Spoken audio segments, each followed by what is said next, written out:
फूल क्या देखो मेरी आंखों में, दश्ते तैबा के खार फिरते हैं। जान है जान क्या नजर आए, क्यों अदू गिरदे गार फिरते हैं। रखिए जैसे हैं खाना जात हैं हम, मोल के ऐबदार फिरते हैं। कोई क्यों पूछे तेरी बात रजा, तुझसे कितने हजार फिरते हैं। आज की ये महफिल जामिया अरबिया मदीनतुल उलूम के माशाअल्लाह दस्तार के मौके पर इस्लाही अकायद व अमाल के हवाले से इनेकाद पजीर है। आज की ये जो तारीख है, यानी आज के प्रोग्राम की तारीख, ये मदीना मुनव्वरा में तय हुई थी माशाअल्लाह। हमारे भाई जनाब मोहम्मद रियाज साहब जो आप ही के इलाके के हैं, इन्होंने मुझसे मदीना मुनव्वरा की अजमत और बुजुर्गी को सामने रखकर कहा था कि आपको उस प्रोग्राम में शरीक होना है। तो रियाज भाई ने कहा था कि अगर आप आओगे तो मैं भी मदीना मुनव्वरा से आऊँगा। वो भी आए हैं और मैं भी हाजिर हूँ, और हमारे मिंबर पर उलमा और मशाइख भी मौजूद हैं। आप लोग बहुत बड़ी तादाद में हैं। इसका ये मतलब नहीं कि हम बड़ी तादाद में जहाँ जमा हो तो वहाँ शोर करें।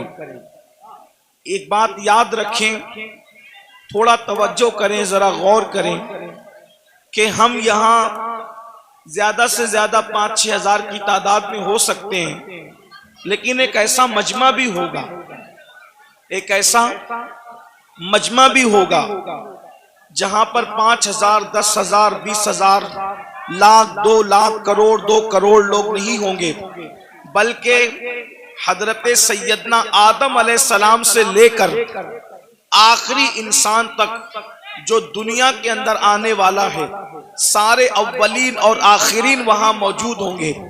और यहाँ उलमा का सामना है, वहां अल्लाह का सामना होगा। यहाँ मेहमान उलमा है, सादात है, वहां मेहमान अंबिया होंगे, रसूलान इज़ाम होंगे।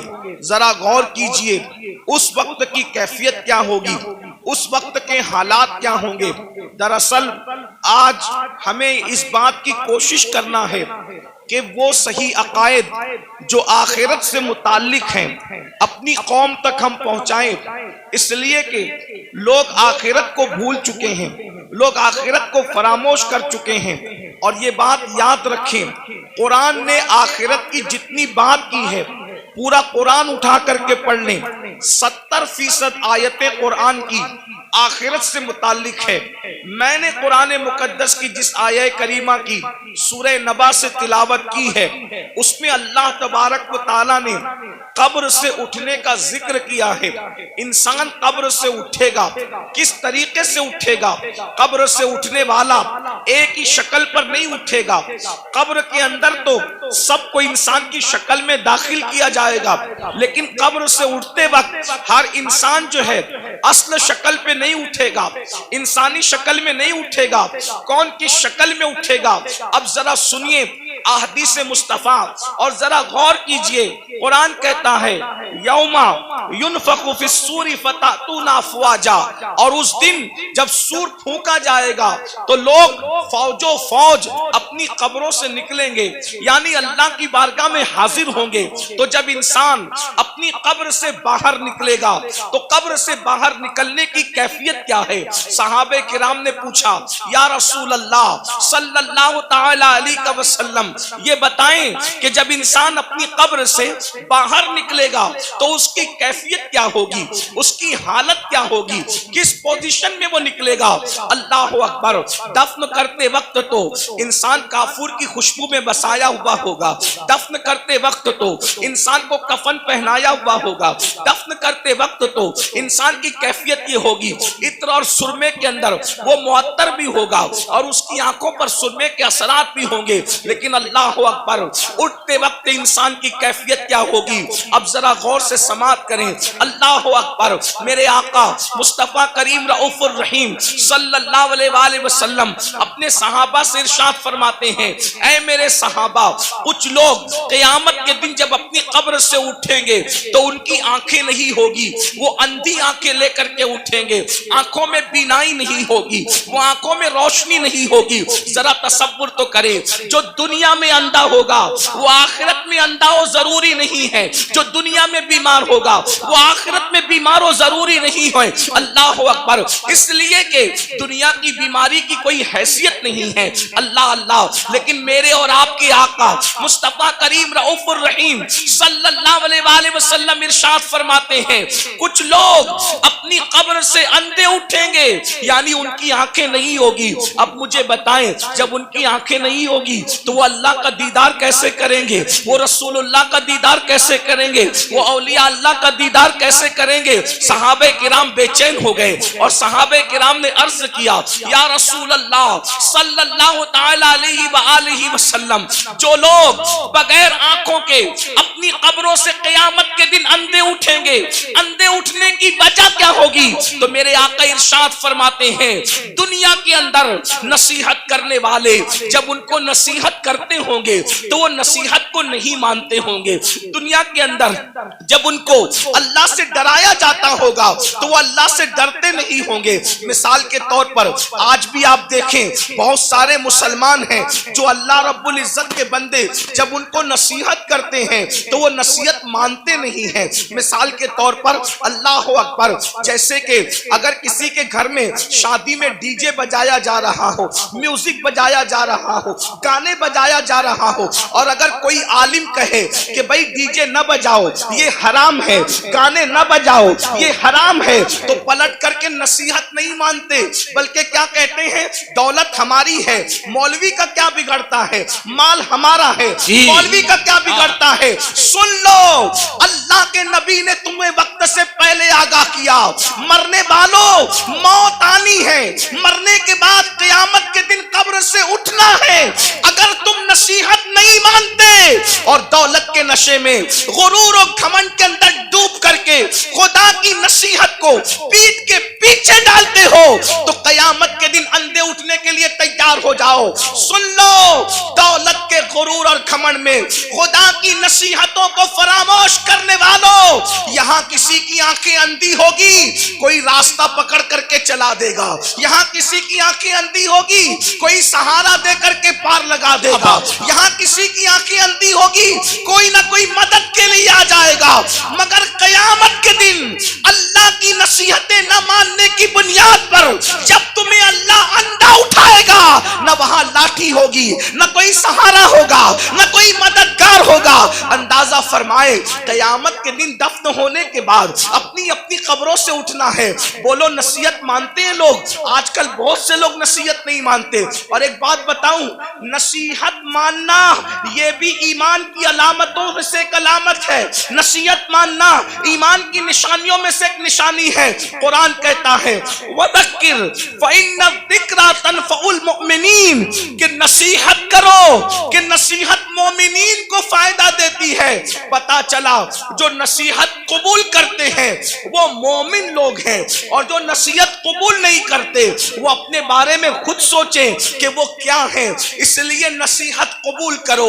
आज नसीहत कबूल नहीं की जाती। अगर किसी मुसलमान को कहो, भाई चेहरे से दाढ़ी मुंडाना ये यहूदियों का तरीका है, चेहरे से दाढ़ी मुंडाना ये मुशरिकीन का तरीका है, चेहरे से दाढ़ी मुंडाना ये अल्लाह रसूल के दुश्मनों का तरीका है, तो आज का मुसलमान कहता है, अरे मौलाना अगर मैं दाढ़ी रखूंगा तो कैसा लगूंगा, मेरी बीवी पता नहीं इजाजत देगी कि नहीं देगी। मैं पूछना चाहता हूं मेरे भाई, बीवी से प्यार जरूर करो, लेकिन बीवी शरीक हयात है, शरीक ममात नहीं है। जैसे ही रूह का रिश्ता जिस्म से टूट जाएगा, ये बीवी कब्र में नहीं आएगी। अल्लाह अकबर। लेकिन खुदा के अजाब में गिरफ्तार कर दिए जाओगे तो पहली चीज, अल्लाह के सच्चे रसूल सादिक व मसदूक मुस्तफ़ा करीम रऊफुर रहीम सल्लल्लाहु अलैहि वसल्लम वसल्लम फरमाते हैं जो नसीहत नहीं मानते, जो हक को कबूल नहीं करते, वो कयामत के दिन अंधे उठाए जाएंगे। यहाँ एक बात का और इजाफा कर दूं, बहुत सी चीजों में नसीहत की जाती है, हराम काम न करो, बिदात न करो, खुराफात न करो, जराइम न करो, गुनाह न करो, बद मजहब गुस्ताख रसूल से दोस्ती न करो, उनसे रिश्तेदारी न करो, बहुत सी चीजें कही जाती है, लेकिन हमारी कौम नसीहत मानने के लिए तैयार नहीं है। फिर मेरे आका मुस्तफा जान रहमत सल्लल्लाहु अलैहि वसल्लम इरशाद फरमाते हैं, दूसरा गिरोह जब कब्र से निकलेगा तो उनकी कैफियत क्या होगी। आका इरशाद फरमाते हैं, जब दूसरा ग्रुप, चूंकि कुरान कहता है फता तू ना अफवाजा, फौज फौज निकलेंगे लोग, यानी कब्रों से गिरोह दर गिरोह निकलेंगे। तो पहले ग्रुप का जिक्र आपने सुन लिया, अब दूसरे ग्रुप का जिक्र सुने। जो दूसरा ग्रुप कब्रों से निकलेगा उनकी कैफियत क्या होगी। दूसरे ग्रुप की कैफियत ये होगी, मेरे और तुम्हारे आका सच्चे रसूल सादिक व मज़दूक मुस्तफा जाने रहमत सल्लल्लाहु अलैहि वसल्लम फरमाते हैं, लोग कब्रों से निकलेंगे तो ऐसे निकलेंगे जैसे उन पर किसी ने जादू कर दिया हो।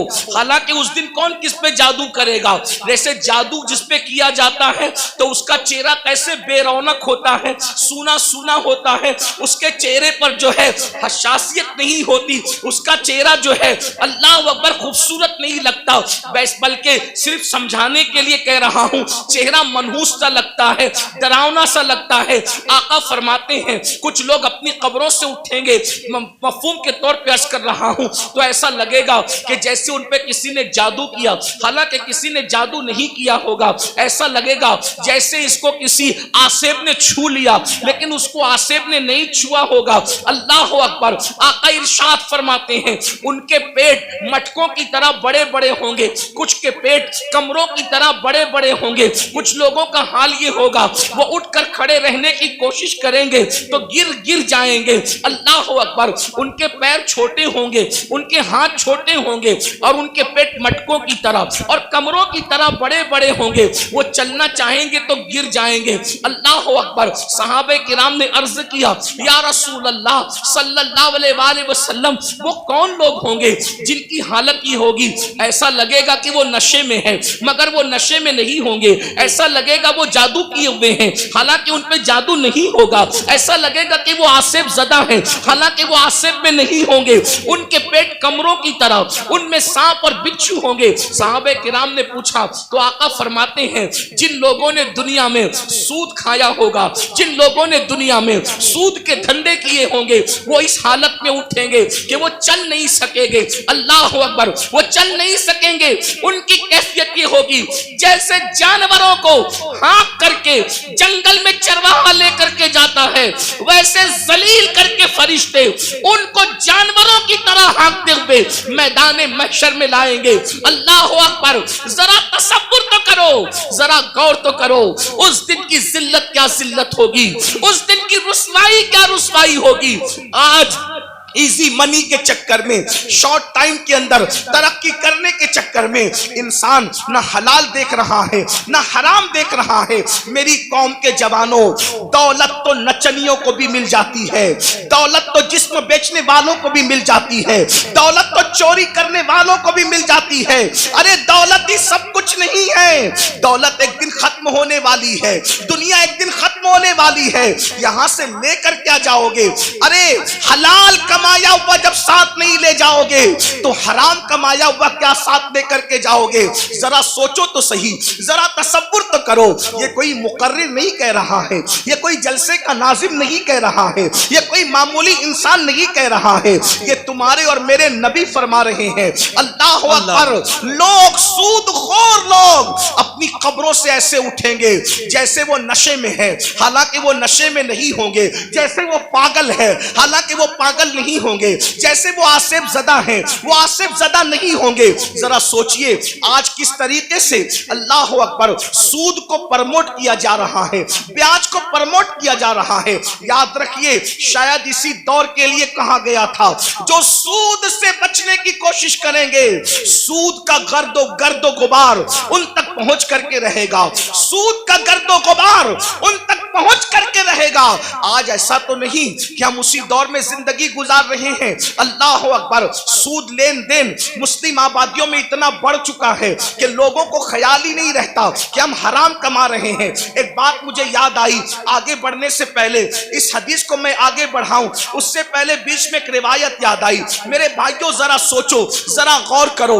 आपने अब तक ये सुना होगा, आपने अब तक ये सुना होगा, जब कोई बंदा हज के लिए जाए और सफर हज में मर जाए, अल्लाह अकबर, सफर हज में मरने वाले की शान क्या है? सफर हज में मरने वाले की शान क्या है? नंबर एक, जो हज करता है वो गुनाहों से ऐसे पाक हो जाता है जैसे अभी माँ के पेट से पैदा हुआ।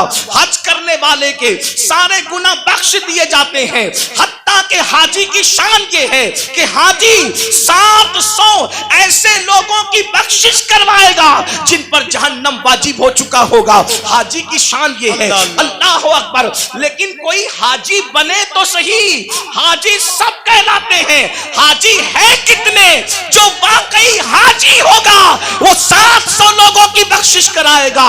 हाजी का टाइटल पाना आसान है, हाजी बन जाना आसान नहीं है। अल्लाह अकबर। सुनो सुनो, गौर से सुनो, अल्लाह के बंदो तवज्जो से सुनो। अल्लाह अकबर। हज करने वाले की मगफिरत हो जाती है, हज करने वाले की बख्शिश हो जाती है। हज करने वाला 700 लोगों की शफाअत करेगा, वो शफी बनेगा, उसकी शफाअत कबूल की जाएगी। अल्लाह अकबर। और अगर कोई खुशनसीब सफर हज में मर जाए, सफर हज में मर जाए, तो जब तक दुनिया कायम रहेगी, जब तक चांद सूरज निकलते रहेंगे, जब तक अरफात के मैदान में हज होता रहेगा, जो सफर हज में मर गया, कयामत तक हर साल अल्लाह उसको हज करने का सवाब अता फरमाएगा।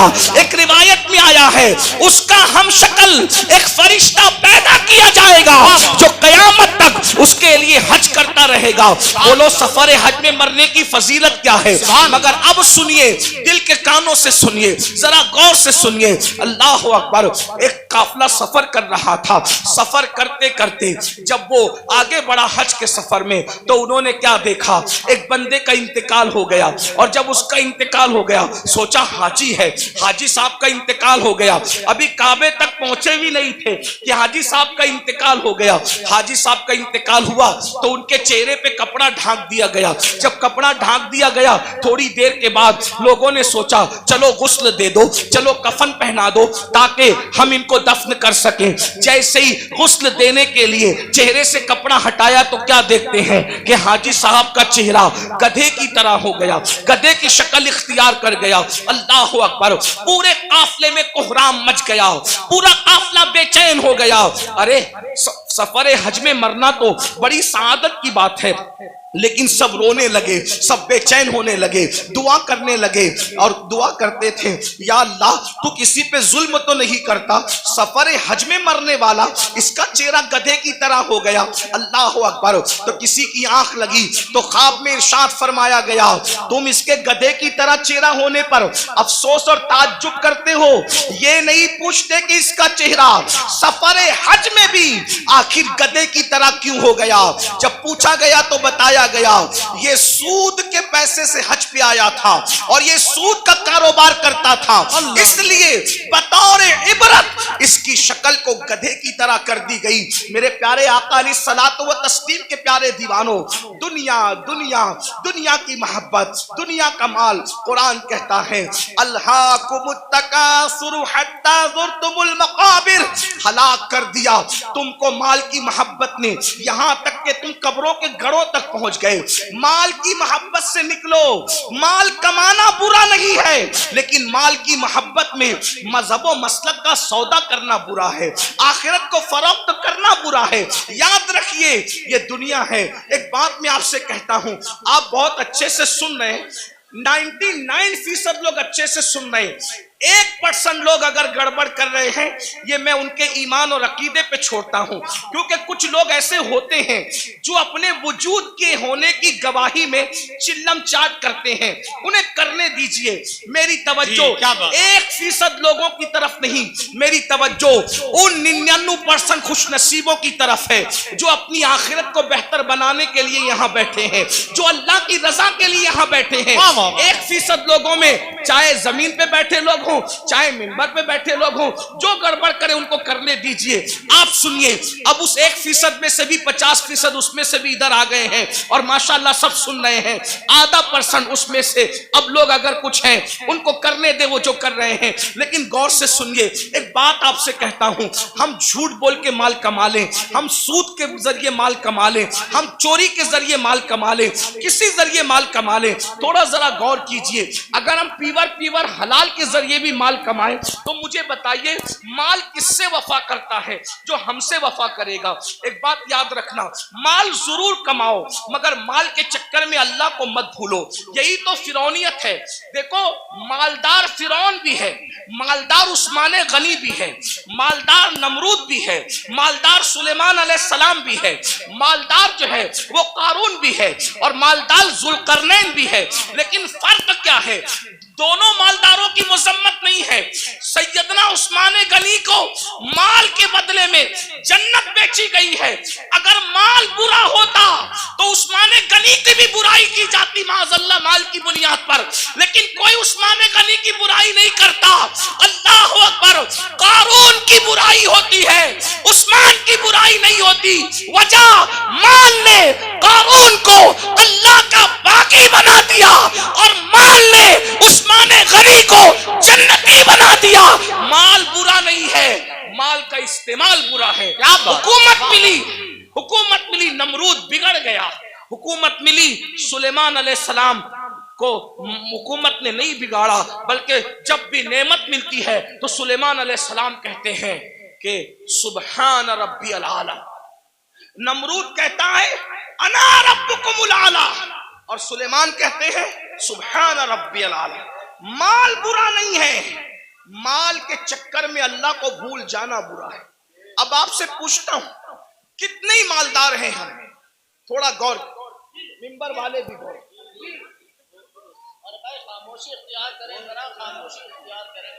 माल सबको अल्लाह ने दिया, आपको भी दिया, और जिनको नहीं मिला मैं दुआ करता हूं अल्लाह उन सबको अता करे, आमीन आमीन। लेकिन सुनो, माल आपने कमा लिया, बहुत माल मिल गया। माल मिलने के बाद आपको अल्लाह ना करे, 1000 बार ना करे, डॉक्टर ने कह दिया कि ये सीरियस है।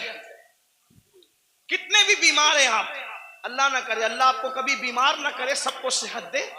लेकिन एक ग्राउंड रियलिटी होती है ना कि बीमार तो आदमी ने पड़ना ही है। बड़े से बड़ा आलिम हो, खतीब हो, सैयद साहब हो, पीर साहब हो, डॉक्टर साहब हो, इंजीनियर साहब हो, बीमार तो पड़ना ही है। डॉक्टर ने कहा ये सीरियस है, इनका मामला जो है थोड़ा सा नाजुक है। आप मुझे बताएं, आपने 5 करोड़, 10 करोड़, 20 करोड़ का बंगला बनाया, लेकिन जैसे ही डॉक्टर ने कहा सीरियस है, बोलो कि आप बंगले में रहेंगे? थोड़ा तसव्वुर कीजिए। देखिए, जलसे जो है दीनी जलसे, वो भीड़ इकट्ठा करने के लिए नहीं होती। भीड़ आती है, हम इसलिए खुश होते हैं कि जितने ज्यादा लोग तक पैगाम पहुंचेगा उतना ज्यादा फायदा है। लेकिन भीड़ इकट्ठा करने के लिए सियासी जलसे होते, मजहबी नहीं होते, इतना याद रखें। हम 22,000 पर खुश होने वाले लोग नहीं हैं, हमें तो 72 वफादार चाहिए। सुभान अल्लाह, सुभान अल्लाह, वाह वाह वाह। करबला में एक तरफ 22,000 गुंडे थे और एक तरफ 72 वफादार। सुभान अल्लाह, सुभान। 22,000 का नाम नहीं मिलता, तवज्जो, 22,000 का नाम नहीं मिलता और 72 का नाम मिटता नहीं। उनका नाम मिलता नहीं, इनका नाम मिटता नहीं। वजह कि वो 22,000 होकर भी मुखलिस नहीं थे और ये 72 होकर भी अल्लाह के वफादार और मुखलिस बंदे। सुभान अल्लाह, सुभान अल्लाह। इसलिए ध्यान से सुनो, गौर से। 5 करोड़ का बंगला 10 करोड़ बनाओ, हम मना नहीं करते।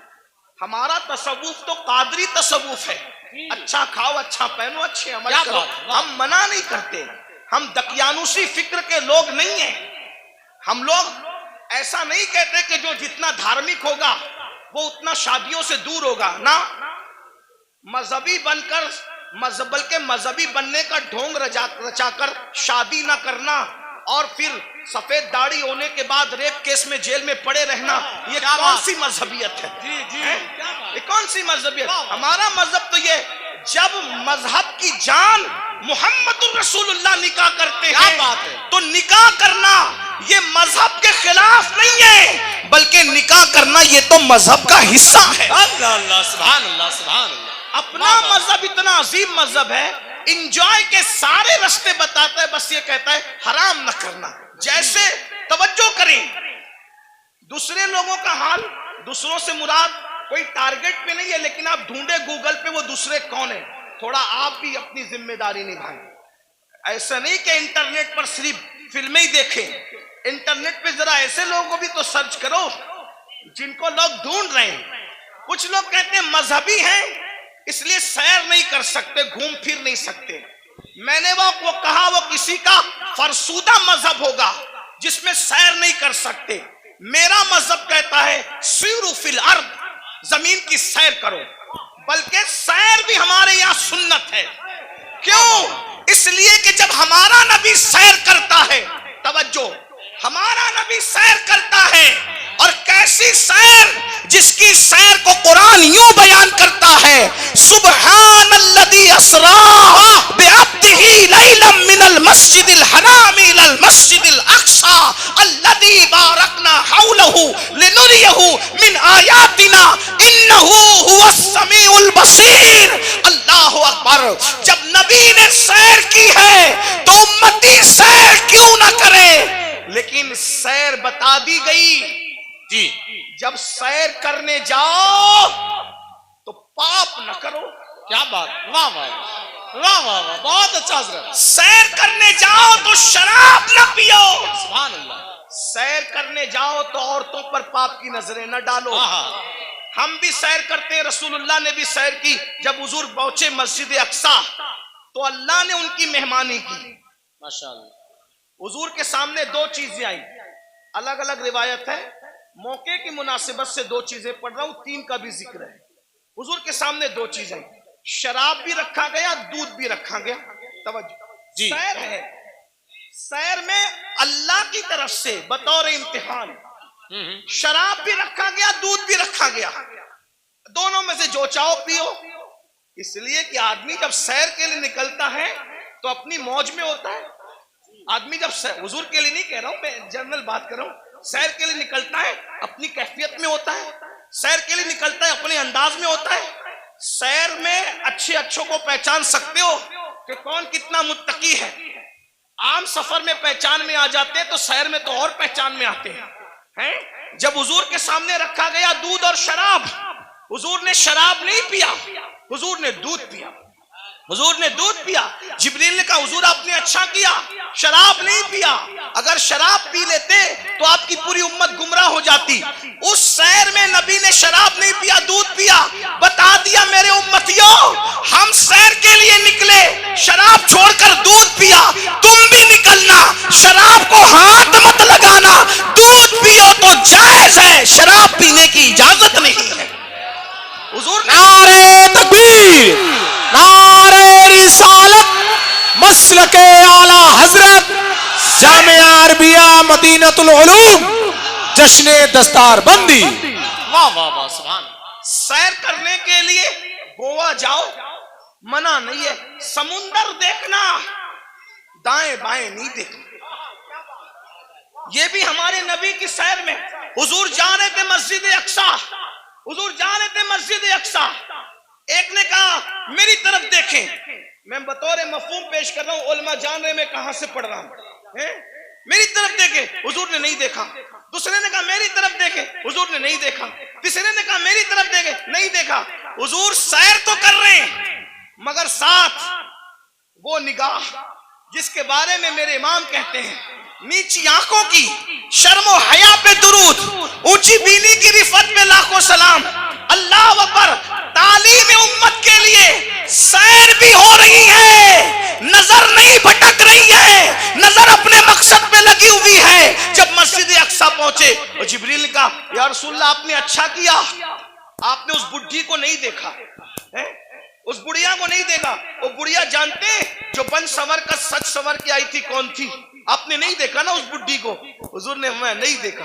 अब वो कौन थी? कौन थी वो? दुनिया थी। दुनिया दुनिया बुड्ढी हो गई है, बन संवर कर आई है बुड्ढी, आपने नहीं देखा। अगर आप उसकी तरफ मुतवज्जे होते, अगर आप उसकी तरफ मुतवज्जे होते तो आपकी उम्मत दुनियादार हो जाती। फिर किसी ने कहा मेरी तरफ देखें, वो यहूदियों का दाई था, अगर आप उसकी तरफ देखते आपकी उम्मत यहूदी हो जाती। वो ईसाइयों का दाई था, जिसने मुतवज्जे किया, आप उसकी तरफ मुतवज्जे होते आपकी उम्मत ईसाई हो जाती। वो मजूसियों का दाई था, आप उसकी तरफ मुतवज्जे होते आपकी उम्मत आतिश परस्त हो जाती, लेकिन आपने किसी की तरफ नहीं देखा। तो भाइयों, हमारे मजहब में सैर करना मना नहीं है, बल्कि सैर के दरमियान जो हराम काम करते हो वो मना है। गाने सुनते हो वो मना है, हराम काम करते हो वो मना है। इस्लाम कहता है एंजॉय करो, हराम काम मत। मैं बार बार इस पे कह चुका हूं। उस्मान गनी मालदार हैं, अपने माल की बुनियाद पे 2 बार जन्नत खरीदी, और हजरत उस्मान ने ऐसी जन्नत खरीदी कि अल्लाह के रसूल ने यहां तक कह दिया, आज के बाद उस्मान कुछ भी कर ले वो जन्नत ही में दाखिल होगा। अल्लाह अल्लाह, सुभान अल्लाह, सुभान। ये माल की बरकत है। तो माल अगर मस्जिद में दो, सुभान अल्लाह, मदरसे में दो, सुभान अल्लाह, माँ बाप पे खर्च करो, सुभान अल्लाह, भाई बहनों पे खर्च करो, सुभान अल्लाह, गरीब यतीम मिस्किनों पे खर्च करो, सुभान अल्लाह। लेकिन अगर माल की वजह से अल्लाह को भूल जाओ, फिरौनी सोच हो, नमरूदी सोच हो, कारूनी सोच हो। अब थोड़ा गौर करो, मैं जो कह रहा था, माहौल बन चुका, थोड़ा सुन, अच्छा माहौल बन गया, थोड़ा सुनने का माहौल बन गया। हाँ, एक तकरीर के बाद हमारे भाई हजरत अल्लामा जाहिद हुसैन साहब कह रहे थे कि तेरा ही हौसला है कि इतनी चीख चिल्लाट में तू बोलता है। तो मैंने कहा मैं क्या बोलूं, इसलिए कि मैं तो एक ही के लिए बोलता हूं, मजमा सैकड़ों का हो, हजारों का हो, और शुक्र के तौर पे लाखों के मजमे में भी मैंने बोला है, बोलता हूं, लेकिन बोलता हूं एक ही के लिए, बस एक ही के लिए। तुम कितना ही शोर कर लो, उस एक तक मेरी आवाज पहुंचने से कोई नहीं रोक सकता, और वो एक है मेरा अल्लाह, और वो एक है उस एक का एक गुंबदे खजरा का मकी, जो पिया को भाई अख्तर वो सुहाना राग है, जो पिया को भाई अख्तर वो सुहाना राग है, जिससे ना खुश है पिया वो रागनी अच्छी नहीं, रागनी अच्छी नहीं। आप कितना भी चिल्लाएं, डिस्टर्ब करें, मैं डिस्टर्ब नहीं होऊंगा, क्योंकि मेरी तवज्जो उस एक की और उस एक के एक की तरफ है ना। लेकिन अगर आपकी तवज्जो भी हो जाए तो आपके साथ मेरी भी बिगड़ी और मेरे साथ आपकी बिगड़ी बन जाएगी। और मैं खुश हूं, मुरादाबाद के गिरदो जवानिब में लोग बहुत अच्छा सुनते हैं, अच्छा जमा होते हैं। इसमें हमारा कमाल नहीं है, इसमें हुजूर सदरुल फाजिल फखरुल अमासिल अल्लामा सैयद नईमुद्दीन मुरादाबादी की मेहनतों का नतीजा है। हज़रत अल्लामा मुफ्ती अजमल संबली रहमतुल्लाह अलैह की काविशों का नतीजा है। सैयद किफायत अली काफी मुरादाबादी की मेहनतों का नतीजा है। असलाफ ने मेहनत की है, उनके लगाए हुए पौधों को हम पानी देने के लिए आते हैं, इससे ज्यादा हमारी औकात नहीं है। अगर असलाफ ने पौधे न लगाए होते तो हम कभी भी इन पौधों को पानी देने का शरफ हासिल नहीं करते। इसलिए आए हो, सुन लो, हो सकता है इस फकीर बेनवा की आवाज अल्लाह दिल में उतार दे तो तुम्हारी भी बिगड़ी बन जाए, मेरी भी बिगड़ी बन जाए। ये माल माल माल माल माल माल माल में डूबे हो, तसव्वुर करो 5 करोड़ का बंगला हो, 10 करोड़ का बंगला हो, कितना भी कीमती पलंग हो, सागवान का बना हो, इसका बना, उसका बना, डॉक्टर कहते हैं आप सीरियस है, आपकी जान को खतरा है, सही कहना, वो बंगला छोड़कर हॉस्पिटल में आते हो कि नहीं आते, है ना। देखो ये अल्लाह की आजमाइश, इम्तिहान है। और वो हॉस्पिटल हमारे लिए किराए का होता है कि नहीं, किराए का होता है। बहुत घमंडी आदमी, थोड़ी सी दौलत आ जाती है, पैर जमीन पे नहीं टिकती, दौलत देने वाले खुदा को भूल जाता है, इज्जत मिलती है अल्लाह को भूल जाता है, इज्जत देने वाले खुदा को भूल जाता है। भाइयों सोचो न जरा, मेरे जवानों से खास मुखातिब हूं, जवानों सोचो, तुम कौम का मुस्तकबिल हो, तुम ही हमारी कौम का सरमाया हो। दौलत के नशे में फिरौनी सोच मत पैदा होने दो। बीमार पड़ोगे, हॉस्पिटल में एडमिट किए जाओगे। नंबर 1, अल्लाह का पहला इम्तिहान, किराए की बेड पर आके पड़ गए, जिसका किराया 5,000 है, 10,000 है, 25,000 है, 30, कितना भी महंगा किराया है, लेकिन है वो बेड किराए का। नंबर 1। नंबर 2, बंगला कितना भी बड़ा है, लेकिन प्राइवेट रूम हॉस्पिटल का 10 बाई 10 या 20 बाई 20 से ज्यादा का नहीं है।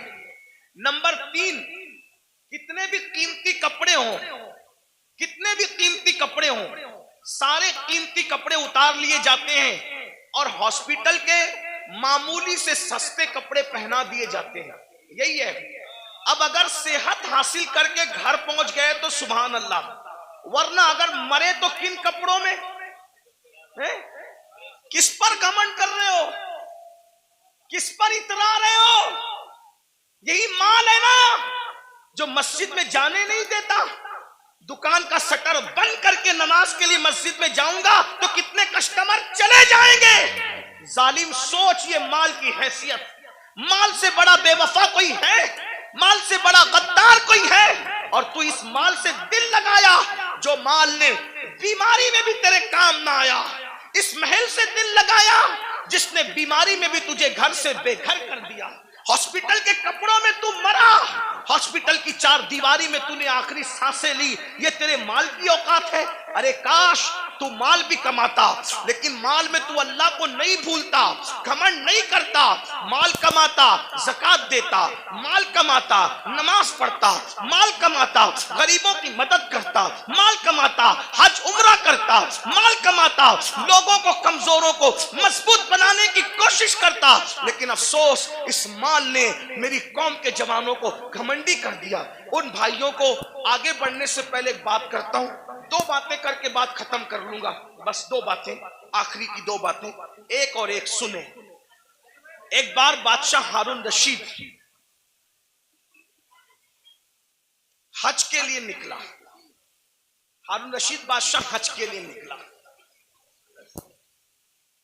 न इधर उधर की तू बात कर, ये बता के काफिला क्यों लुटा। मुझे रहजनों से गरज नहीं, तेरी रहबरी का सवाल। पहले मिंबर ही मिंबर पे बैठना सीख ले तो अपनी औकात से बढ़ के कुछ नहीं कहूंगा, लेकिन बहुत दुख की बात है, मिंबर वाले मिंबर पे बैठना सीख ले। बस मिंबर पे तो अब हर आदमी को आप घुसा कर लाते हैं, मियार भी मिंबर का खत्म। हमारे दादा मुर्शिद हुजूर मुफ्ती आजमीन के दौर में मजाल थी कोई अवाम में से पब्लिक पे चढ़ती, मिंबर पे चढ़ नहीं। हुजूर मुजाहिद मिल्लत के दौर में मजाल थी, कोई मिंबर पे नहीं। यहां तो हाल यह है कि बस कोई मियार ही नहीं। इन्ना लिल्लाहि, अल्लाह रहम करे। एक और एक 2 बात सुने, बात खत्म करता हूं। हारून रशीद जैसा बादशाह, वो सिर्फ करोड़पति, अरबपति, फैक्ट्री और जो है वो कारखानों का मालिक नहीं था। मुरादाबादी बर्तनों की फैक्ट्री उसकी नहीं थी, बल्कि वो इतना बड़ा बादशाह था कि वो बादलों को कहता था, बादलों को, ए बादलों जहां चाहो बरस जाओ, जहां चाहो बरस जाओ, तुम जहां बरसोगे मेरी ही हुकूमत होगी। इतना बड़ा हुकूमत का मालिक वो हारून रशीद। हज के लिए जब निकला ना वो, ये सब लोग जो डिंग डांग करते हैं ना, ये दुनिया के हुक्मरान, उसके सामने कुछ भी नहीं है। ये 25 लोग हैं, मैं किसी का नाम नहीं ले रहा हूं, बच्चे हैं। उसको देखो, ये ग्रीन कालीन, ये रेड कालीन कितना इतराते हैं। फ्लाइट से लेकर के अगर एयरपोर्ट के दरवाजे तक हुक्मरानों को मिल जाए तो। हारून रशीद, गौर कीजिए, तारीख है, तारीख। कितना मालदार होगा वो बादशाह कि बगदाद से जब हज को चला है तो बगदाद शरीफ से लेके मक्का शरीफ तक उसके लिए कालीन बिछाया गया। गौर करें, इतना मालदार आपके मुरादाबाद में, अपने इंडिया में कोई नहीं होगा। इंडिया में क्या, सऊदी में भी कोई नहीं होगा, बर्तानिया और अमेरिका में भी कोई नहीं होगा। आप घमंड मत कीजिए, हमसे मालदार लोग गुजर चुके हैं। उसका हज कितना कर्रो फर वाला था, कितना कर्रो फर वाला था। मैं अभी आपको बहुत करंट लगने वाली गुफ्तगू करूंगा। हारून रशीद की बेअदबी नहीं कर रहा हूं, लेकिन इबरत के लिए बता रहा हूं, तवज्जो करना।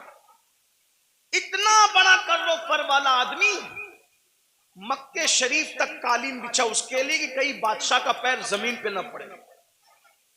रास्ते में उसको मिल गया अहलुल बैत का दीवाना, जिसे दुनिया कहती है बहलूल दाना। वो दीवाना मिला बहलूल। ओ बहलूल ने कहा, ओ हारून किधर जा रहा है? तो दीवाना ही था। सब लोग उसको खलीफा, बादशाह, अड़गम जड़गम कहते थे, लेकिन दीवाने लोग किसी को खातिर में नहीं लाते, और जो खातिर में लाते वो दीवाने नहीं होते हैं। याद रखना, जो खातिर में लाते वो दीवाने नहीं होते, जो दीवाने होते किसी को खातिर। भाई तू वजीर होगा अपने घर का, मैं तो दीवाना हूं। तू बादशाह होगा अपने घर का, मैं तो दीवाना हूं। मेरे भाई, दुनिया का दीवाना किसी को खातिर में नहीं लाता। तुम कैसे आशिके रसूल हो कि तुम लोगों को खातिर में लाने लगे हो? इश्क की एक्टिंग तो नहीं कर रहे हो? जो आशिक होगा दौलत को भी खातिर में नहीं लाता, दौलतमंदों को भी नहीं लाता, बादशाही को भी नहीं लाता, बादशाहों को भी नहीं लाता। उसके नजदीक कोई कुछ नहीं है, उसके नजदीक सिर्फ महबूब महबूब है, बस महबूब महबूब है। हमें महबूब से प्यार ही कितना है भाइयों। बहरहाल दूर ना निकले बात। ओ हारून किधर जा रहा है? बादशाह को छेड़ा उसने, बहलूल ने। हारून ने कहा हज को जा रहा हूं। अच्छा, लोगों का खून पी के हज को जा रहा है? बहुत खून पिए हो है ना, आप भी बहुत खून पियो। बहन का खून पिया, हिस्सा दबाया, हज को जा रहे हो हैं? हाजी साहब हज को जा रहे हैं, कहां? बहन का हिस्सा मार के। वाह भाई वाह, क्या हज है? भाई का हिस्सा दबा के हाजी साहब हज को जा रहे हैं, मस्जिद बना रहे, पूरी मस्जिद बनाई। स्टेज से ऐलान हुआ, मुखय्यरे कौम व मिल्लत, इन्होंने मस्जिद बनाई, इनके लिए अल्लाह ने महल बनाया। पता चला कि भाई का हक अभी तक नहीं दिया। मस्जिद बनाना फर्ज न था, भाई का हिस्सा देना फर्ज था, है ना? हर साल हज करना फर्ज न था, बहन का हिस्सा देना फर्ज था। दबा रहे हो, खूब दबा रहे हो, दबा लो, खून चूस रहे हो। खून पीने वालों, ओ लोगों का खून पीने वालों, खून पी रहे हो, खून।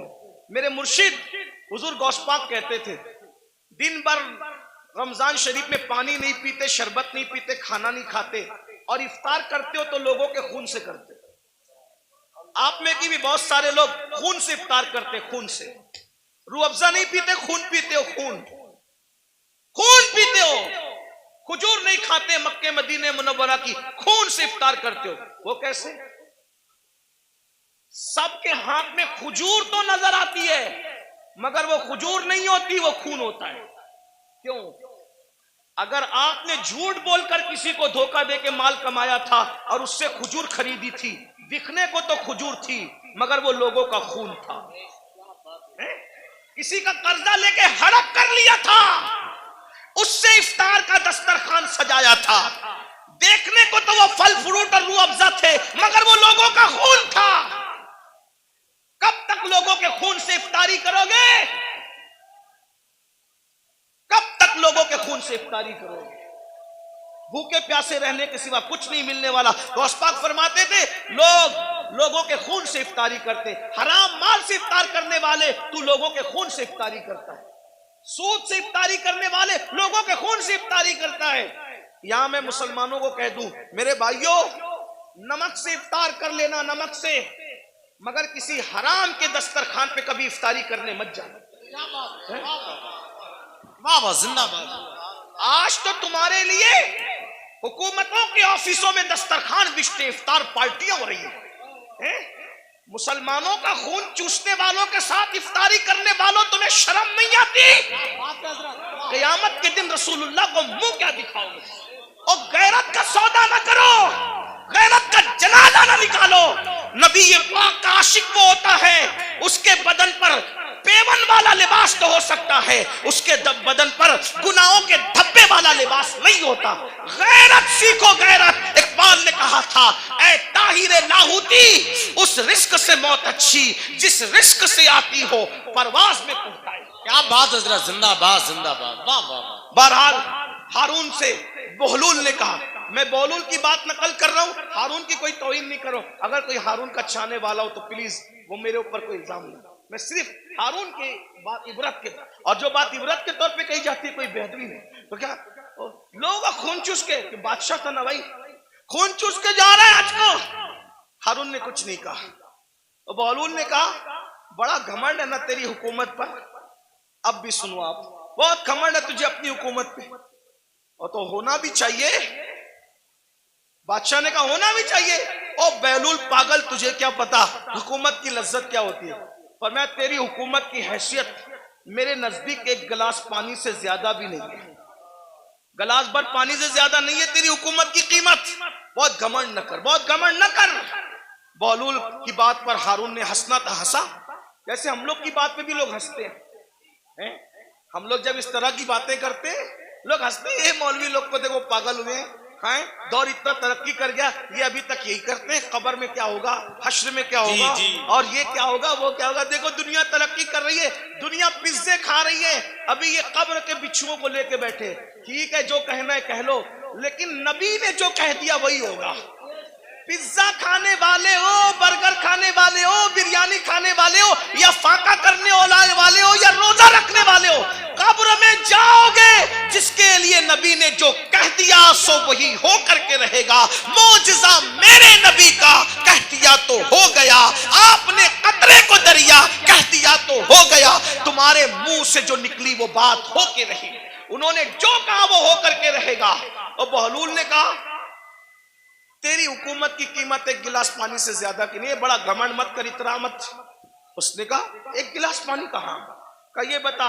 हारून को कहा, बता अगर तू रास्ता भटक जाए तो सफर में जाना हज के, रास्ता भटक जाए, खाना पीना खत्म हो जाए, तेरे सारे चमचे वमचे बिखर जाए, तू अकेला पड़ा रहे, पानी ना मिले, खाना ना मिले, मरने के करीब आ जाए, और उस वक्त तेरे पास कोई आके कहे कि हारून मैं तुझे एक गिलास पानी पिलाऊंगा, बोल कितने में खरीदेगा, बोल कितने में खरीदेगा एक गिलास पानी। वो पानी पिलाने वाला बोलेगा, मैं आधी हुकूमत मांगता हूं तुझसे और एक गिलास पानी तुझे देता हूं, बोल खरीदेगा कि नहीं खरीदेगा। हारून ने कहा, ओ पगले बहलूल, जान है तो जहान है, अगर मर गया तो कहां हुकूमत में रहेगी और क्या क्या रहेगा। तो मैं एक गिलास पानी को आधी हुकूमत दे के खरीद लूंगा, क्योंकि भाई आधी दे के खरीदा, आधी तो बची, आधी से तो लुत्फ उठाऊंगा। का वो गिलास भर पानी पिया ही था कि पेशाब लगी आधे घंटे, 2 घंटे के बाद, और पेशाब लगी, अब पेशाब निकल नहीं है बाहर, लगी तो है, प्रेशर तो आ रहा है, बाहर निकलती नहीं पेशाब। ऐसे में कोई आकर कहे, मैं ऐसा नुस्खा जानता हूं, अगर वो चुटकी तुझे खिला दूं तो अभी पेशाब हो, लेकिन वो नुस्खा जो चुटकी भर खिला करके तुझे पेशाब करवाना है, आधी हुकूमत देगा तो मैं वो नुस्खा तुझे दूंगा, वरना नहीं दूंगा। बोल पेशाब करने के लिए वो आधी हुकूमत दे के नुस्खा लेगा कि नहीं लेगा। कहा बिल्कुल लूंगा, क्योंकि जान है तो जान है, इसलिए कि हुकूमत ना रहेगी जिंदगी तो रहेगी। तो कहा अल्लाह से डर, जिस हुकूमत की कीमत एक गिलास पानी नहीं, उसको तू इतना चाहता है कि अल्लाह को भूल गया है।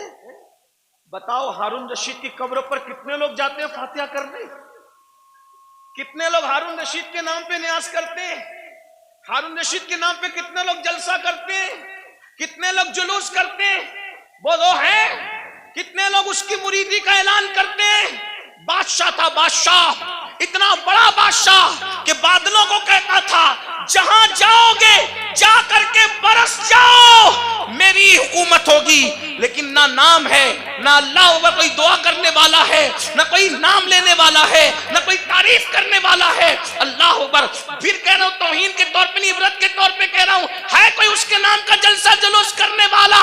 नहीं नहीं नहीं। बताओ, जब इतने बड़े बादशाह का कोई नाम लेवा नहीं है, जबकि उसकी जिंदगी में कुछ तकवा भी नजर आता है, लेकिन अल्लाह अकबर, उस मर्द कलंदर को देखो जो मदीने मुनव्वरा से एक लिबास पहन कर आया था और पूरी जिंदगी उस पे गुजार दिया और 90 लाख को ईमान की दौलत अता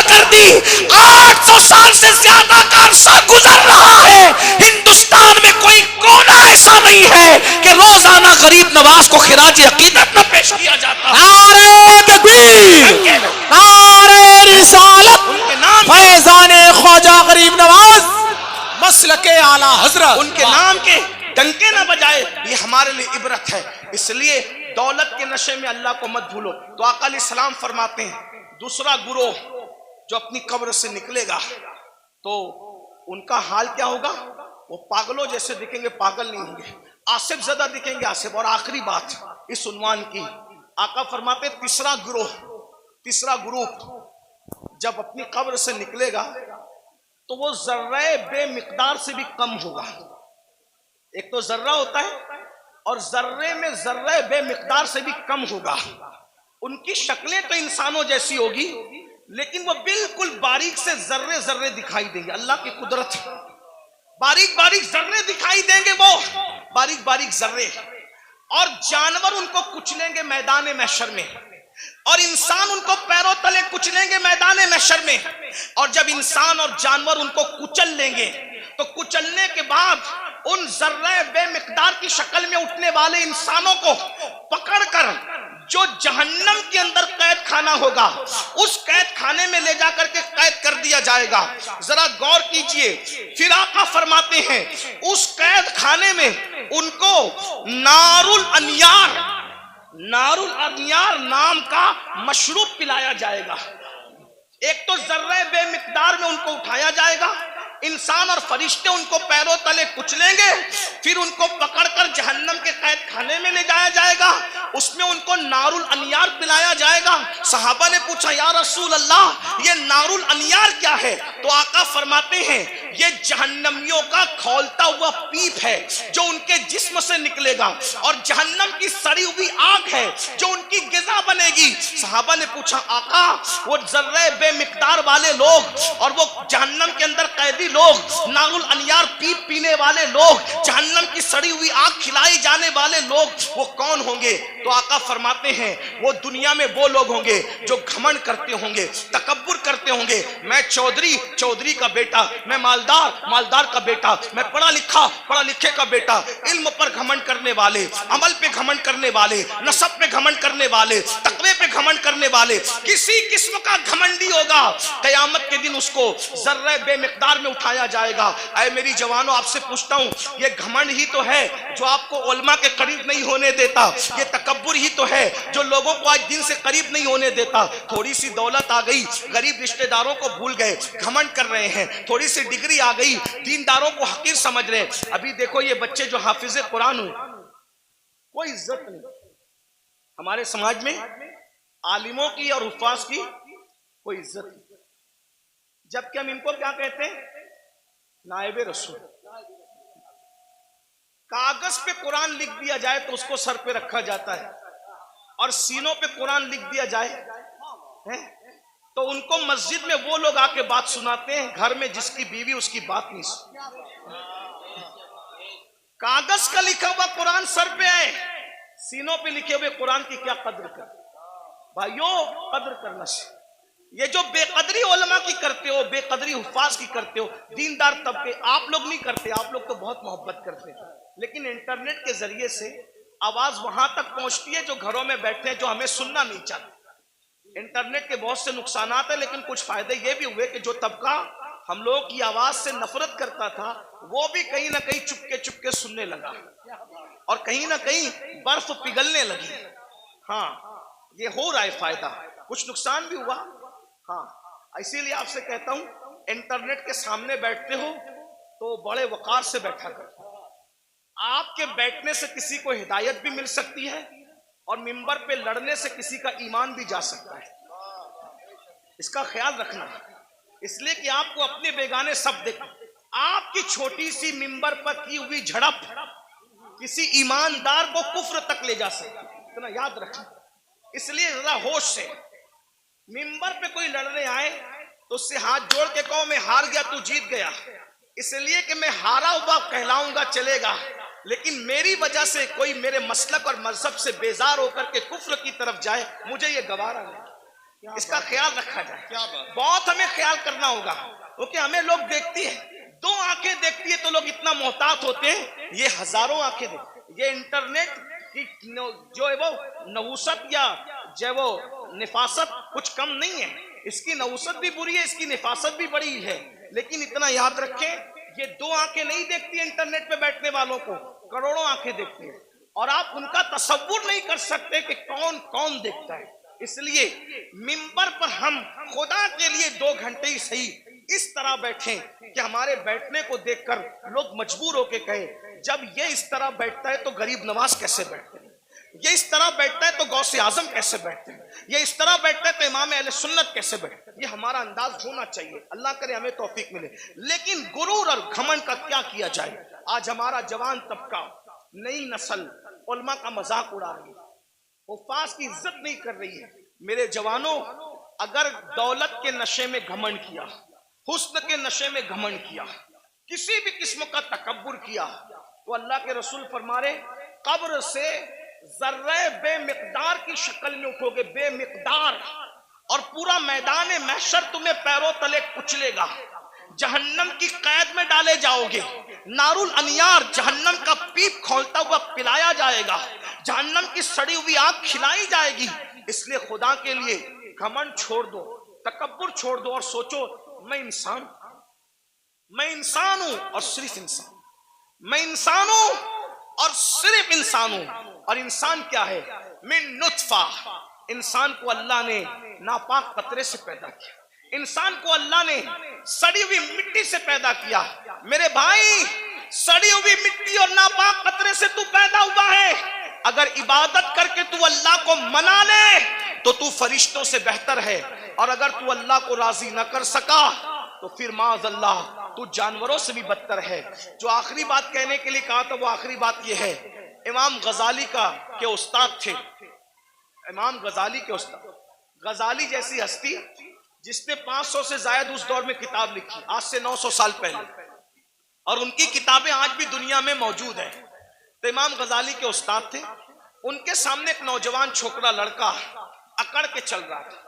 कुरान कहता है वला तमशी फिल अर्दी मरहा, जमीन पे अकड़ के मत चलो, अकड़ के मत चलो। आजकल के लड़के बाइक पे बैठते हैं, थोड़ा जिम विम करके बाजू बना लिए हैं, तो वो बाजुओं पर फूल पत्तियां पता नहीं क्या क्या बना लेते हैं। ये हराम है, हराम। अल्लाह के रसूल अलैहि सलाम ने फरमाया गूंदने वालों पर और गुंदवाने वालों पर, दोनों पर अल्लाह की लानत।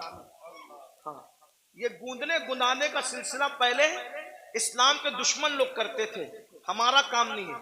गूंदना गुंदवाना हमारा काम नहीं।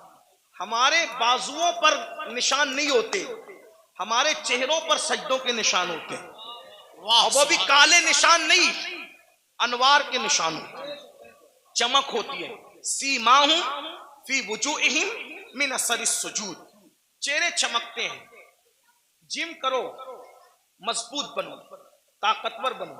मैं तो कहता हूं हमारा मजहब ताकतवर लोगों का मजहब, हमारे कमजोर लोग हैं ही नहीं। हमारा अल्लाह भी ताकत वाला, ला हौला वला कुव्वता इल्ला बिल्लाह, हमारा अल्लाह ताकत वाला, हमारे रसूल ताकत वाले। एक शख्स ने मुझसे ट्रेन में कहा कि मेरे फौला ने हिमालय उठाया। मैंने कहा अच्छी बात, लेकिन मैं मुतासिर नहीं। क्यों? मैंने कहा मेरे नबी ने सिर्फ हिमालय नहीं, पूरी कायनात का बार उठा रखा है। और मेरे इमाम कहते हैं जिसको बारे दो आलम की परवाह नहीं, ऐसे बाजू की कुव्वत पे लाखों सलाम। अंदाजा कर उनकी उंगली के इशारे का, जबल अबू कुबैस पे खड़े होकर इशारा करते हैं तो चांद टुकड़े हो जाता है। जिसके इशारे की इतनी कुव्वत है, उसकी उंगली की कितनी कुव्वत होगी? उंगली की इतनी कुव्वत है तो पंजों में कितनी कुव्वत होगी? और जब पंजों में इतनी कुव्वत है तो बाजुओं में कितनी कुव्वत होगी? और जब बाजू की कुव्वत ये है तो सीने में कितनी कुव्वत होगी? उनके सीने की कुव्वत को कुरान बयान करता है, लौ अंज़लना हाज़ल कुराना अला जबलिन लरअयता खाशियम मुतसद्दियम मिन खश्यतिल्लाह। जिस पहाड़ ने कुरान का बार न उठाया, मुस्तफा के सीने ने कुरान का बार उठा लिया। वाह वाह, सुभान अल्लाह, सुभान। हमारे यहाँ तो सभी ताकतवर है। गौस पाक ताकतवर, गरीब नवाज, जिम करो ताकतवर बनो, मगर किसी की गर्दन दबाने के लिए नहीं, रात रात भर मुसल्ले पे खड़े होने के लिए, किसी पे जुल्म करने के लिए नहीं, मजलूम की मदद करने के लिए, किसी को डराने के लिए नहीं, डराने वालों को समझाने के लिए ताकतवर बना। हमारे सभी हमारे मौला अली तो इतने ताकतवर थे, हैं? हमारे मौला अली इतने, मौला अली का जिक्र करो तो कुछ लोग जलते हैं क्योंकि उनकी ताकत उनको बर्दाश्त नहीं होती। हमारे मौला अली बहुत ताकतवर थे, हमारे मौला अली बहुत ताकतवर, हमारे मौला अली बहुत ताकतवर थे। अल्हम्दुलिल्लाह हमारे सिद्दीक भी बहुत ताकतवर, अफसरुल बशर बादल अंबिया भी ताकी, हमारे सिद्दीक अकबर भी इतने ताकतवर थे। जब बदर में रसूलुल्लाह की कोई हिफाजत के लिए ना आया तो सिद्दीक अकबर ने कहा मैं हुजूर को पहरा दूंगा, अल्लाह की अमानत की हिफाजत मैं करूंगा। सिद्दीक ताकतवर, फारूक आजम ताकत, उस्मान गनी, मौला अली सब ताकत। और मौला अली कैसे ताकतवर, सुन लो, गौर से सुनो। एक दिन मौला अली की ढाल गिरा दी। क्या गिरा दी? बात समझ में आ रही? क्या गिराई? ढाल। ढाल किसको कहते हैं? अब तो सीरियल देख के आप लोग हमसे ज्यादा समझ गए कि ढाल, पहले समझाना पड़ता था, अभी नहीं, अब सबको पता है ढाल क्या है, तलवार क्या है, और मैमना क्या है, मसरा क्या है, कल्ब क्या है, मुकद्दमतुल जैश क्या है, सब सीख लिया है। चलो कुछ तो सीखा, हमसे ना सीखा, किसी से तो सीखा, लेकिन बहरहाल ढाल, ढाल समझते हैं ना, जिसपे वार रोका जाता है।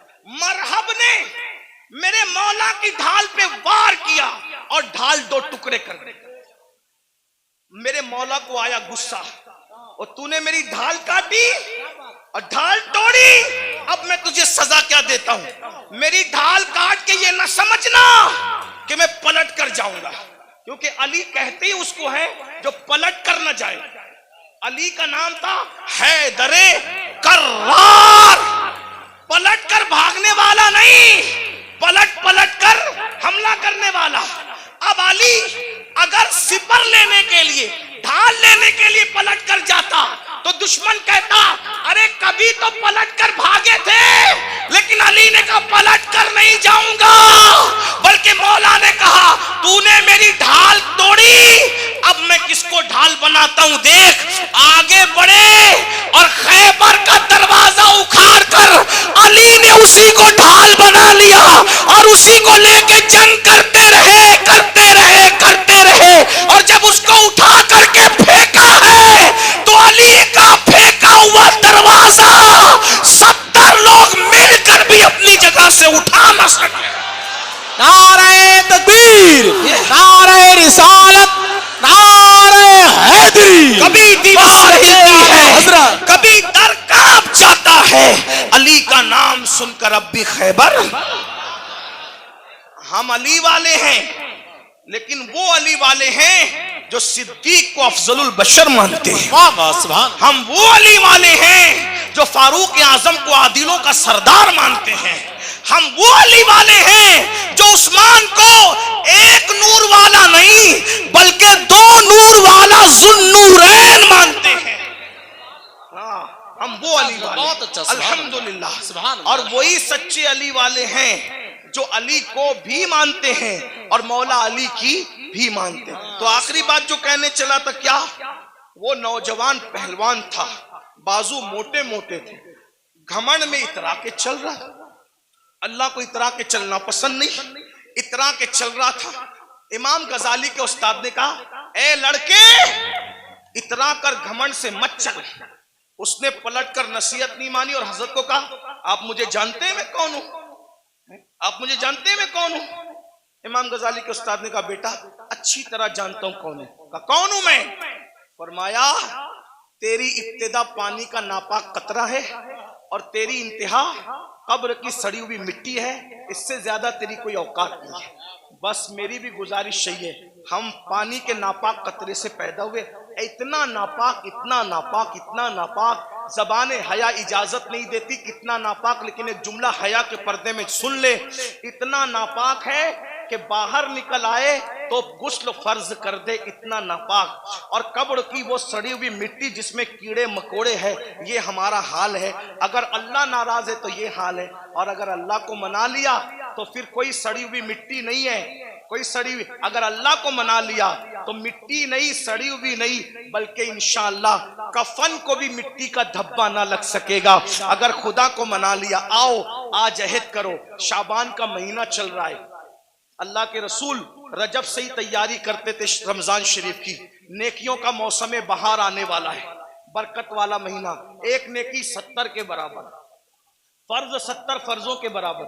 रोजा रखना, गुनाह से बचना। एक बात ये भी बता दूं, जो रमजान शरीफ में गुनाह करता है, अल्लाह के रसूल फरमाते हैं कि अल्लाह उसके 1 साल की नेकियों को बर्बाद कर देता है। रमजान शरीफ में एक गुनाह, ये कहां से मैं पढ़ रहा हूं, अल मौजमुल औसत से हदीस पढ़ रहा हूं। हाँ, जो रमजान शरीफ में एक गुनाह करे, अल्लाह उसके 1 साल की नेकियों को बर्बाद कर देता है। इसलिए रमजान शरीफ में जहां मुस्लिम अक्सरियत है, बड़ा मजा आता है। हमारे गांव में भी बड़ा मजा आता है, 80% हुजूर के गुलाम रहते हैं, मजा आता है। मुंबई में भी रमजान शरीफ का मजा आता है, मुरादाबाद, संबल, इधर भी रमजान शरीफ का मजा है ना। क्या बाजार सजते हैं, क्या इफ्तार लगती है, लेकिन ये बाजार है। असल रमजान शरीफ की बहार उसकी है जो गुनाह से बच जाए, इबादत करके अल्लाह को राजी कर। क्या बात है हज़रत, सुभान अल्लाह। रोजा रखना, हो सके तो रमजान शरीफ में तहज्जुद, सहरी को उठते हो तो तहज्जुद का एहतिमाम करना। मेरे आका फरमाते हैं जो तहज्जुद पढ़ता है, आका फरमाते हैं इंशाअल्लाह वो बेहिसाब जन्नत में दाखिल होगा।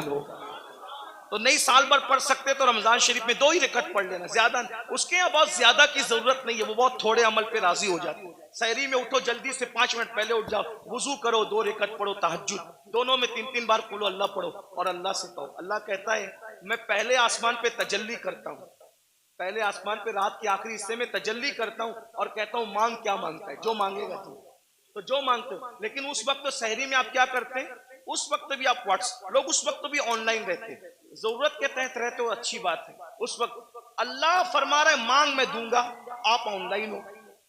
इफ्तार के वक्त तो आवाज आ रही है जो मांगेगा दूंगा, आप ऑनलाइन हो। रमजान शरीफ का फायदा उठाओ, एक बार दुरूद शरीफ पढ़ो, 70 बार दुरूद का सवाब। रमजान शरीफ के लिए तैयारी अभी से तौबा करो, इस्तिगफार करो। आज से पहले जो हुआ, जो गुनाह हुए, सबसे माफी मांगो, तौबा करो और नमाज के पाबंद बनो।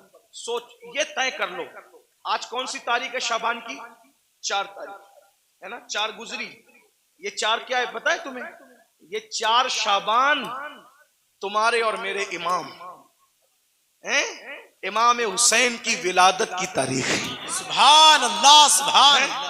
मौलूद हुसैन पाक का दिन गुजरा आज, मिलाद हुसैन, सैयदा के आंगन में जो दूसरा फूल खिला था, हैं, गौर कीजिए। तो आज से ये अहद कर लो कि मैं नमाज की पाबंदी करूंगा, लेकिन नमाज पढ़ूंगा तो किसके पीछे, जिसका अकीदा मेरे अकीदे की तरह होगा, उसके पीछे नमाज। यानी मैं नबी को जिंदा मानता हूं तो मुझे इमाम भी वही चाहिए जो नबी को जिंदा मानता है। मैं नबी को आलिम माकाना वमा यकून मानता हूं तो मुझे इमाम भी वही चाहिए जो नबी को माज अल्लाह पीठ के पीछे इल्म का दाना ना दे, बल्कि नबी को वो ये माने कि ये सब चीजें तो बहुत छोटी मोटी है, जिसकी निगाह से खुदा की जात ना छुपी उसकी निगाह से कौन सा इल्म छुप सकता है। और अगर बरेली के ताजदार के लहजे में कहे तो यूं कह ले कि और कोई गैब क्या तुमसे नेहा हो भला, जब ना खुदा ही छुपा तुम पे करोड़ों दुरूद। तो इमाम कौन सा चाहिए, बस ये जो आपका अकीदा वो आपके इमाम का अकीदा। बस आखिरी बात कह दूं, लोग क्या करते हैं, मैं तो नबी को जिंदा मानता हूं, मैं तो नबी को हाजिर और नाजिर मानता हूं, मैं तो नबी को अफजलुल रुसुल मानता हूं, मैं तो नबी को खैरुल बशर मानता हूं, लेकिन मैंने हर किसी के पीछे नमाज पढ़ लेना। मैंने कहा भाई जिस मुवक्किल का वकील, जिस मुवक्किल का वकील उसके खिलाफ हो उसका मुकदमा वो कैसे जीत सकता है। मिसाल के तौर पर बात इतनी है कि मुवक्किल किसको कहते हैं, जिसके आगे वकील खड़ा हो। मुवक्किल कहे मैंने कत्ल नहीं किया और वकील कहे कि मेरे मुवक्किल ने कत्ल किया, तो बोलो बचाएगा कि फंसाएगा? मुवक्किल अलग बोल रहा है, वकील अलग बोल रहा है, बचाएगा कि फंसाएगा? अरे जब दुनिया की कोर्ट में मुवक्किल और वकील की अलग अलग बात फंसा देती है तो कुदरत की अदालत में इमाम का अकीदा अलग है, मुक्तदी का अकीदा अलग है। बोलो तुम्हारी नमाज को बचाएगा कि फंसाएगा अब तुम्हारे ऊपर है। फाजिल जैसे वाले अकीदे के पीछे नमाज पढ़ना, और अगर नमाज को फंसाना चाहते हो तुम जानो, तुम्हारा काम जानो। हम अपनी जिम्मेदारी पूरी कर चुके। अल्लाह दौरान गुफ्तगू अगर कोई गलती हो तो हमें माफ करे। अस्तगफिरुल्लाह व मा अलैना इल्लल बलाग। अस्सलामु अलैकुम व रहमतुल्लाह।